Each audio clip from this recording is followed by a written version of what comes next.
Mobile കൊടുത്തിട്ട് അവരെ ഒതുക്കി നിർത്തുക എന്നത് സമം കഞ്ചാവ് കൊടുത്ത് അവരെ വീട്ടിൽ കെട്ടിയിടുന്നതിന് തുല്യമാണ്.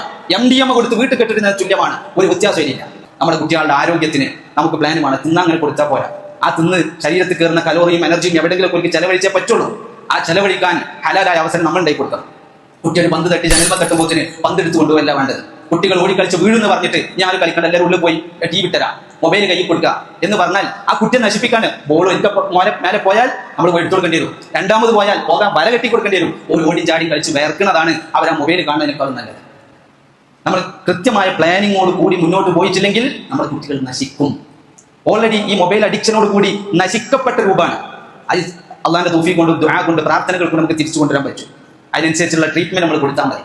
ചിലതൊക്കെ കയ്യിൽ നിന്ന് പോയ അവസ്ഥയാണ്, ഒന്നും ചെയ്യാൻ വയ്യാണ്, ആകെ പോയി എന്ന് പറയും. അതിന് അവസാന ആരോഗ്യപരമായ പിന്നെ അപകടങ്ങളിലേക്ക്, മാനസിക രോഗങ്ങളിലേക്ക്, ആത്മഹത്യയിലേക്ക്. എത്രയാണ് ഗെയിമിന്റെ പേരിൽ ആത്മഹത്യ നമ്മുടെ കേരളത്തിൽ മാത്രം റിപ്പോർട്ട് ചെയ്യപ്പെട്ടത്? ഇതൊക്കെ രക്ഷിതാക്കളെ മക്കളല്ലേ? ഇത് നാളെ എന്റെ വീട്ടിൽ കയറിയിട്ട് മാത്രമാണോ ഞാൻ തിരിച്ചറിയേണ്ടത്? എന്റെ വീട്ടിലെത്തിയിട്ടാണോ ഇത് ഞാൻ തിരിച്ചറിയേണ്ടത്?